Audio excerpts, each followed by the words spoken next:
Hello and welcome to Fit Pros Live. You are in store for an educational and engaging session. Your instructor is live and able to answer questions that you drop in the chat. And we encourage you to respectfully interact with one another. Check your company's well-being portal for more live sessions this week. We are a community of wellness warriors. Now let's slay the day. All right, well, welcome everyone. Thank you for joining us today as I pull up this next screen just to share with you guys what we're going to do today. Today's topic is going to be keeping up with standards and change. And just a really quick introduction of myself. My name is Scott Asai. I've been doing talks on Fit Pros for a couple of years. At this point, really enjoy it. What I primarily do is I help managers become leaders through soft skills. I do that in talks like this, workshops, a little bit of coaching here and there, but I'm very focused in on leadership and soft skills as a manager. And it's been something that I've been doing for a while and I really, really enjoy it. So today's topic, we're going to talk a little bit about dealing with change and why it's so difficult. You know, not only is it tough to deal with, but so is creating new habits. You know, and sometimes creating new habits means that we have to break old ones. And that's not always the easiest thing to do. Now, I'd love for you to type in the chat from a scale of 1 to 10, 1 being really easy and 10 being extremely difficult. How hard is it for you to deal with change? So as we wait for some numbers to come in, and you know, I have an idea of what the average number would be around, but sometimes it falls inside that, and sometimes it falls outside of it. So yeah, I'm seeing what I normally see number-wise. So I think it's fair. I think we're dealing with a normal group here. You know, today we're going to talk a lot about well-being. We're going to talk about practical tools in order to help us to get good at that. Okay. And before we start, we also want to make sure that we are identifying what well-being is. Okay. I don't want to make any assumptions. Okay. And so really, the definition of well-being comes down to 3 things. It comes down to being happy, healthy, and comfortable, okay? And those are things that are going to apply both to your personal and your professional life. So know that today's talk, although it's practical and it's definitely meant for work-related things, it's going to spill over to your personal life. So feel that you can take these tools and apply them at work, but you can also apply them to your personal life. So another thing we're going to talk about too is when we talk about change, we also want to talk about standards. And when I'm talking about standards, we're talking about defining what your standards of success are, okay? Now, success as in achievement.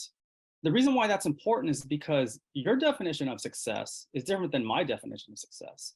It's going to be a lot different than your definition of success compared to your coworkers and friends, right?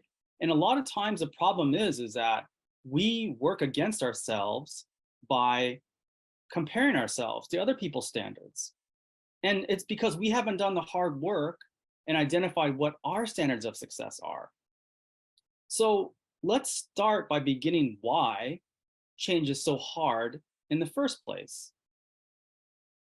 So by human nature, we are creatures of habit, right? We like to have routines. We prefer to know what to expect. And we like to follow those routines, okay? And as we get older, you can make the argument that we tend to be even bigger creatures of habit because we know what we like, we know what we don't like, we do more of what we do like, and we tend to avoid the things that we don't like. So when we say that, think about the idea of predictability versus surprises, okay? And in terms of work context, understand that, let's just say as a manager, okay? Your job as a manager to your team is to make sure that things for the most part have structure and people know what to expect. There's some predictability within the day, within the week. Now, granted, when there's time restrictions for certain things and deadlines, then yeah, we have to go into a different gear. But for the most part, as someone who's on your team, right, you as a manager want to make sure that you're forming some type of predictability so that we don't have surprises, okay? Now, at work, we really don't like surprises. As an example, if you have a 6-month or annual performance review and you're meeting with your supervisor, boss, board, whatever it may be, right? you as an employee don't ever want to hear any surprises on your performance review. Because if you are hearing surprises on your performance review, it means that your manager has never addressed these things with you. Okay? So if we know that we're creatures of habit, when we're getting feedback from people, it shouldn't really be a surprise. Now, some of those habits are good, and obviously some of those habits are bad. And what we're going to talk about today is how to create those new habits. And that's easier said than done because, once again, we tend to sort of default to what we know. So let's start by understanding that in order to make those changes when it comes to habits, we have to be able to shift our mindset. And shifting your mindset is something that you have to be very deliberate about. It's not just going to happen. You can't just tell yourself and automatically something happens. Okay. It's something that you have to commit to. It's something that you have to change your self talk with. It's something that you need to be aware of and keep yourself accountable to. And if you can't keep yourself accountable, you have to bring someone alongside you to hold you accountable for that. So let's go from a scientific point of view, because I know there's some of you out there who want to know the data behind this. Okay. So based on research, it's said to be that it takes 21 days to create a new habit and 90 days to maintain that habit or create a new lifestyle. Okay. So 21 days to start a new habit and 90 consecutive days to make that habit a part of your lifestyle. Okay. Now, I don't know if that's a little bit quick because I've heard on the other end of the spectrum, it takes about 30 days, which is not that much different, to start a habit, and up to 180 days, which is 6 months, to actually stick to one.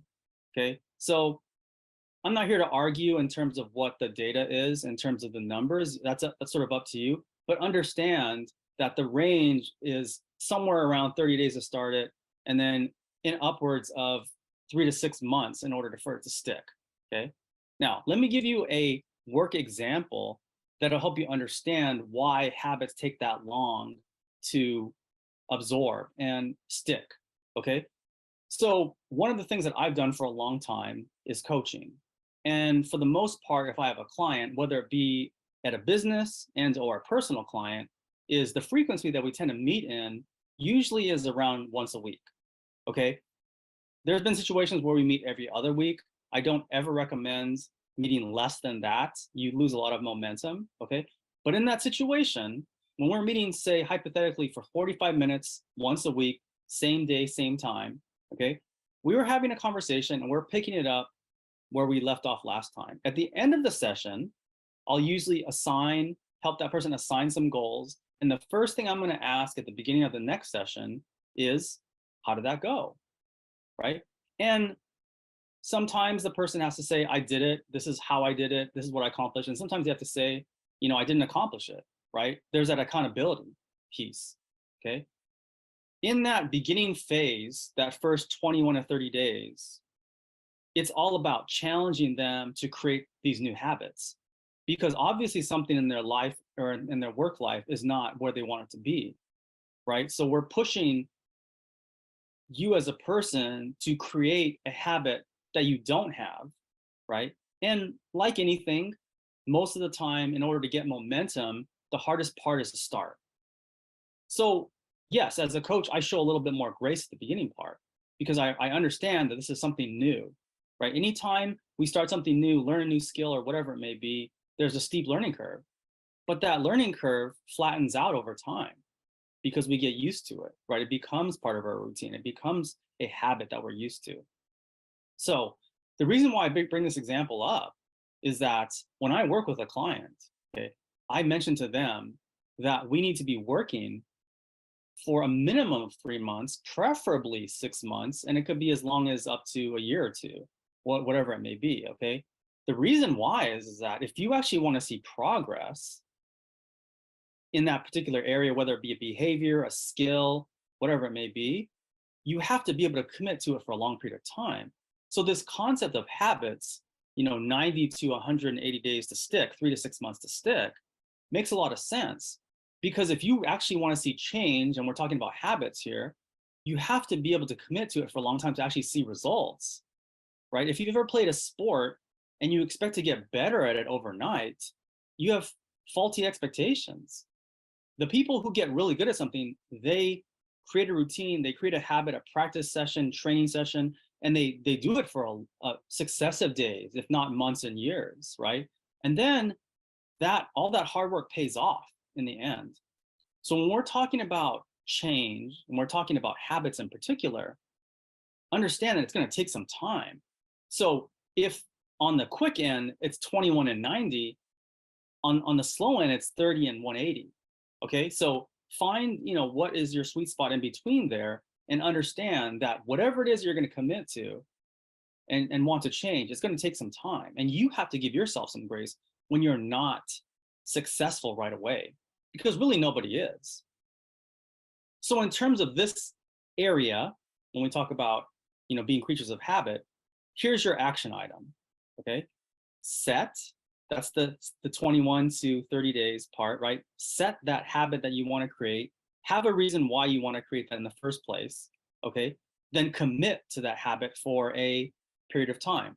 Now, my recommendation would be try it for 30 days, see if it's something that you actually want to see happen. You may not accomplish that, and that's okay. Okay, but commit to doing it. And when I say commit to doing it, we're talking about attitude and effort. Okay, those are two things in your life that you can control. There's a lot of things in life that you cannot control, but effort and attitude are two of those things that you actually can control. And if you need accountability, ask for it. And if you don't, that's okay. But understand that the effort and the attitude part, that fully falls on you. That's nobody else's responsibility. Okay? Topic number 2, we're going to talk a little bit about what's your definition of success. The reason why I like this one a lot is that we don't step back and think long term in terms of what success is. How do we define that? So I'm going to give you a chance in the chat right now to type in what your definition of success is.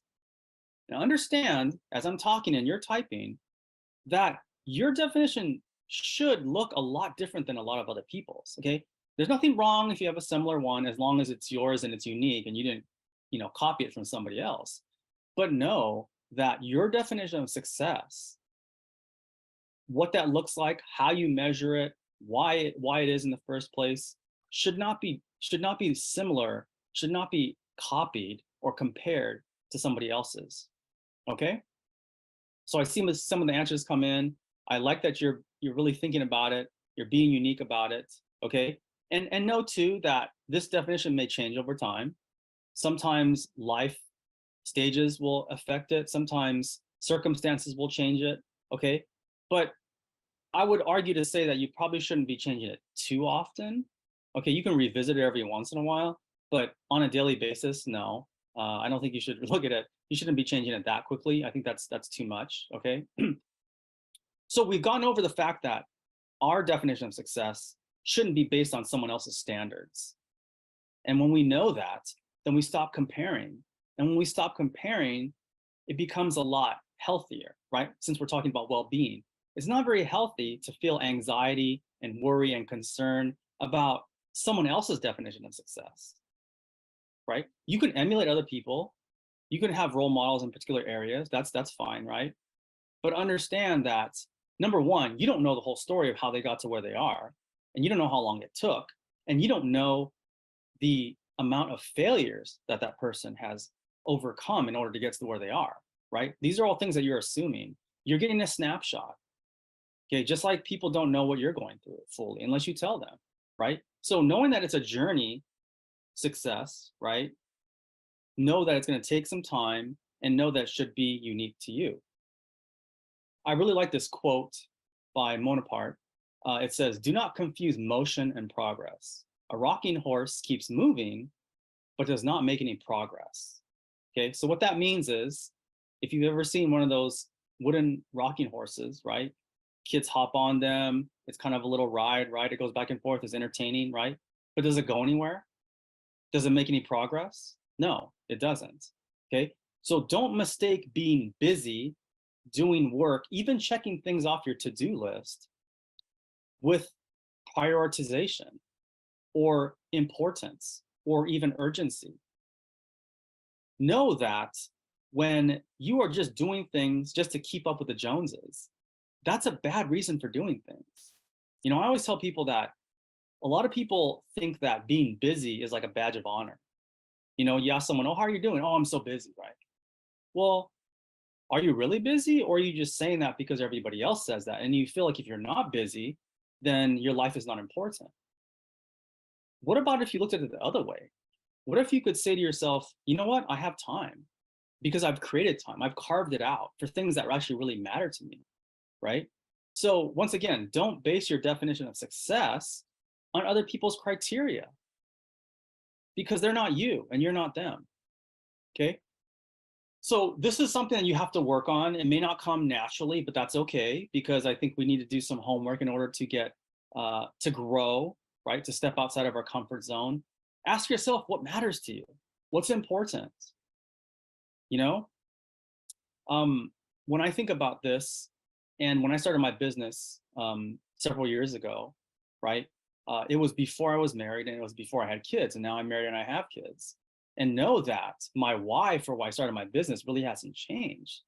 My why is to have the freedom and flexibility to spend time with my family. Now, when I didn't have a family in terms of a wife and kids, then maybe my definition of family was a little bit different, okay?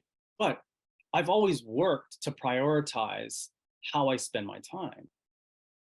And why that's important is because I see a lot of colleagues who are a lot more successful than me in terms of speaking, coaching, training, right? But I don't ever compare myself to them because I'm not trying to be them and they're not trying to be me. And that's okay. And you have to be comfortable enough with that. And when you define what your definition of success is, it's much easier to measure whether you're making progress on that or not. The other point I want to make too is that when doing coaching with people, okay, what people don't understand is that when you want to produce right in a work setting and you want to be more productive, right, you don't try to work harder. You don't crack the whip on yourself. You don't ask someone to get on you, like a drill sergeant. What you actually want to do is you want to figure out how to remove distractions. So maybe if you're working remotely, the distraction is that, oh, I'm working by the TV, or I get up whenever I feel like it to get a snack, or I do my laundry in between, or whatever like that, right? Like, I'm not saying that you can't do those things. If you're productive and you're efficient, then by all means do that, okay? But have you set up an area in your home that is dedicated to work? Are you going to remove distractions or temptations that are going to take you away from doing your best work? Now, if you're working in the office, maybe it's a little bit easier, but you still get distractions, right? If you're on Slack, maybe you're getting messages, you're getting pinged, right? Maybe you have a meeting, whatever it may be. Now, I understand that sometimes there's distractions during the day that you cannot, or interruptions that you cannot get away from. But also, too, think about sectioning off time blocks for yourself where you're uninterrupted and you can really produce your best work, right? And when you're able to do that and you're able to remove distractions, you'll realize that, maybe an hour or 90 minutes of uninterrupted work is going to accomplish more than you can accomplish in 3 hours being at your desk, but then you feel like you're always being distracted, right? So try to make sure that you're looking at your situation and removing all the distractions that are taken away from your focus, because that's really essentially how you're going to be more productive. It's not going to be because you crack the whip harder. Okay, it's really about how do I remove obstacles in my way. Okay, so your action item for this section is to define your definition of success. Okay, and that's going to help you reset your expectations, right? Because a lot of times that's the problem, is that we have these expectations that are here because they're idealistic, right? If everything goes right, if we never have a hiccup, if we can always stick on plan A, then this is where we should be, right? But understand that life really revolves around this, lower layer. Okay, I'm not saying lower your expectations. Okay, I'm saying help make them be more realistic, okay, so that you can accomplish them. As an example, someone who likes to plan their schedule, okay, I plan my schedule in my phone, and it looks pretty crazy if you saw it, okay? But understand that I always have holes in there. What I mean by that is that there's always gaps between things in my calendar, because if I fall behind, I don't want to always feel like I'm playing catch up. But I have those things in there so I can sort of go on autopilot in terms of what my tasks for the day are. And if that's something that's going to be helpful for you, then do it. If it's going to be stressful for you, don't do it. Okay. But I'm just telling you, just like your definition of success, your definition of how you stay organized can be a lot different, right? So it's helpful to hear other people's ideas, but you have to make it work for you. So when it comes to defining success, right, it's got to be something that's for you. And we know that we shouldn't compare. So stop going after what other people are going after, because it's not what you really want. Okay? In our third and final point, we're going to talk about the process of change. How do you actually change? Okay, we may identify that we want to change. We may even know what things are prohibiting us from change. But how do we actually do it? How do we actually carry through with it and make sure that we're able to accomplish and see these new habits, to change the standard, to change these habits, right? Well, let's take a step back and look at a big picture. There's a big difference between goals and habits. I like both, but in my opinion, one's better than the other, okay? Goals are more short term. They're based on success and failure. I either accomplish them or I don't. The more I accomplish, the more I want to set goals. The less I accomplish, the less I want to set goals, right? And I don't even want to go after them, right? Now, in certain situations, they're good. In other situations, they're bad, okay? Now, on the flip side, habits are a little bit more long term. These are a little bit more like your lifestyle things, okay? So if your goals are more that creating the habit, 21 to 30 days thing, the habit piece is really the lifestyle, or the 90 to 180 days, 3 to 6 months day. Okay. And you may say, well, but I've always accomplished goals. Well, that's good. Okay. But understand that one of the worst feelings when you're going after goals is when you experience failure.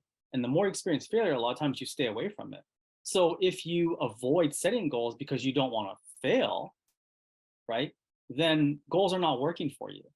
Okay. When we're talking about habits, let's go back to the idea that it's going to be based on your effort and your attitude, right? So let me give you a couple of examples in different contexts, because we're talking about well-being here, so that you can understand what the difference is and how you can start to change some habits in those areas. Okay. Number one, let's talk about personal growth and your career. Okay. You may say to yourself, okay, well, my goal is to become more productive at work. Okay, well, that seems a little bit generic, a little bit ambiguous, right? If you want to attach that to the habit piece, why not say to yourself, hey, I'm going to take this free online course that has a certification that I have to take within the next 30 to 60 days. Let's see how that goes, right? I wouldn't say the success or failure in it is whether you gain the certification, pass the test or not. It has more to do with, are you committed during that time to actually do the course, right? And I say free because that's low-hanging fruit. And if you don't do it, you can realize, well, all I really lost was time. Now, if you want to be more ambitious and you want to, buy into like an expensive course or whatever, that's your choice, okay? But I think a lot of times what we need to understand is that when it comes to anything, instead of trying to accomplish something really, really big at first, we need to chop that into little steps and go at those in baby steps first. Okay. So that's an example in your personal growth of your career. The second example is in relationships. I want to be a better friend. I want to be a better family member. I want to be a better coworker. Okay. I mean, those are good ideas. I wouldn't necessarily say that they're goals because they're not really measurable. Okay. So how do we translate that into habits? Okay. Well, we can definitely measure things by number. So how about this? Let's just say that, you're working a hybrid job. You go into the office once, twice a week, and then the other days of the week that you're working at home. Okay. So if my goal is to build, let's say, my network, since we're talking about work, that's a relationship too, right? Then let's say at work, I'm going to make sure that I reach out to someone new if it's a big company, or I make sure that I connect by, hey, let's go grab lunch, or let's chat for 30 minutes, or let's grab coffee, or whatever. Right? That is a way that I can say, did I do it? Did I not do it? Right? That's a habit that I'm creating in terms of building my relationships or network at work, right? You can also say, hey, if I'm working primarily remotely, right, you can use an engine like LinkedIn, and you can say, I'm going to make sure that I send at least one connection request per week. Personally, I'd recommend more than that, but I'm just saying we're starting small, right? I'm going to send at least one connection request per week, and I'm going to write a note as to why I want to connect with that person. That means that you have to do some research on why you want to reach out to that person in the first place, right? And then you can sort of follow up and have the conversation after that, okay? But really, the habit here is taking that initiative and reaching out, essentially, right? And you can chart it by saying, hey, I met with one person this week, and I reached out. I sent an invitation request on LinkedIn, once this week, right? Those two things I can say I either did or I didn't do, right? Can you see over time how that would build, right? And maybe get more ambitious. You say, I'm going to do 2 and 2 now. I'm going to do 3 and 3 now. I don't know. That's just really up to you, right? But it comes down once again to effort and attitude. Are you going to do it? And did you do it? Right? That's really what it comes down to. The last example or last piece of context I want to give is health, right? People say, I want to be healthy, right? That's my goal. New Year's resolutions, right? The things that come up in January and they die in February, okay? Because people can't commit to these things, right? If you ask a gym, your local gym, what the best month for enrollment is, they're always going to say January, right? But there's a huge drop off in the next 30 days because people just stop going, whether it be because they didn't set a personal training session, or whether they just decided they didn't want to go after a while. They're not seeing the results that they want to see. Once again, because maybe the results that they're setting are unrealistic in that period, that time period. But that's a talk for a different time. So if I want to improve my health and create a healthy habit, rather than saying like, oh, I'm going to change my diet, this and that, why don't you start with something like, hey, instead of drinking soda or alcohol, I'm just going to drink water for 30 days. Now, that may sound really difficult if that's not something that you do. I'm just giving you an example. Once again, make this your own, okay? If it's a fitness type thing, right, and you want to create this habit where it becomes something that's on autopilot, something you do automatically, right? Let's just say at first you say, okay, I'm going to go to the gym 3 times a week. I'm going to make sure that I go for 30 minutes and do a combination of, say, strength and cardio or something like that, right? I think 30 minutes is pretty conservative. And 3 times a week isn't terribly difficult, assuming that your gym is close by. If you have a work gym, even better. But, don't be unrealistic. If you have to drive an hour to get there, that's probably not a really good thing for you to set, right? But understanding these 3 particular areas, once you make it your own, it's just a matter of whether you did it or not. That's how you're going to create these new habits, right? So in this particular section, your job as an action item is to understand that habits are all about 2 things: your effort and accountability. And if you can keep yourself accountable, great. But if you need someone else to hold you accountable, find someone who actually is going to hold you accountable. Sometimes best friends are not the best person to hold you accountable because they don't want to see you upset or sad or mad or whatever it may be, right? But pick someone who actually is, when they say they're going to check on you, they actually check on you, because that's what you actually need. The reason why I'm emphasizing this is because it may sound counterintuitive, but actually when it comes to goals and habits, when you're setting habits, the results really are secondary. And let me explain why. It's because when you're focused on creating a lifestyle change, which is a little bit more long-term, right? You're committing to the process and then you're seeing the results over time. So if you have, say, a health goal that you're setting over, say, I don't know, 3 months, right? If you stick to that habit, that routine, chances are you're going to surpass that goal in under 3 months. And you're like, wow, How did I do that, right? Because you committed to the process. And the process of change is really what a habit is, right? You're committing to it, something that you're going to do, okay? Maybe as a visual, for those people who learn visually, okay, think of it as running your own race and charting your progress along the way. Whatever you need to do in order for that to happen, you need to do. But know that you're not running against anybody else. It's kind of like a time trial or something like that, right? That you're running by yourself, and you're charting your progress along the way so that you have an idea of whether or not you're actually making progress. And know that your progress is going to look like this. It's not going to look like this. If it's looking like this, maybe it's too easy, maybe you're cheating, maybe you're not being honest with yourself, okay? But most things are gonna look more up and down, and that's okay, as long as eventually, when you look at, say 30 days, 60 days, 90 days, whatever it may be, you're making progress with a little bit of, dips and valleys for the most part, okay? So let's quickly summarize the three topics, so the three areas that we covered, and then we're going to end with some Q&A. And if you have any questions at that point, feel free to put them in the chat box, or you can contact me and I'll do my best to get back to you. So these are the three things we talked about today, okay? In terms of keeping standards and change, keeping up with standards and change, okay? Number one, use habits to your advantage, okay? Let me say that again. Use habits to your advantage. Use them as a tool to accomplish your goals. Use them as a tool to help you see change happen. And remember those numbers, right? The 2190, the 30-180, whatever it is, okay? Understand that it takes about a month to set a new habit, and it takes anywhere from 3 to 6 months to see that habit become a part of your lifestyle. So if you're looking to actually produce change, understand it's going to take some time, okay? Number two, define your definition of success. Make it unique to you.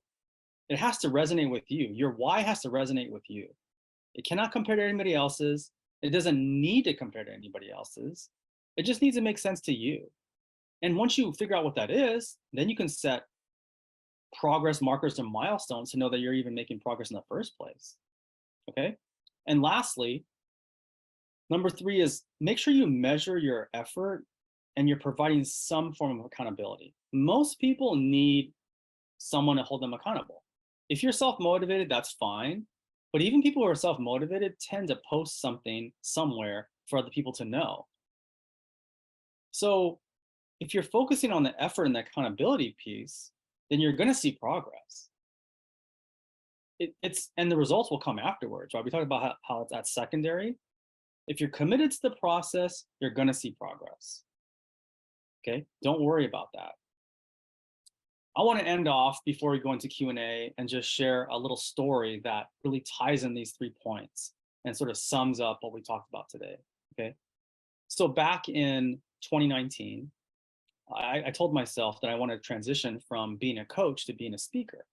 Now, I had done some speaking, some years before, but honestly, it's something that really I was scared of for the majority of my life, especially in my professional career. So when I started to think about what it's going to take in order for me to become a speaker as a job, the first thing that popped into my head was I probably needed to do a TED Talk, right? At the time, I had no idea how to do that.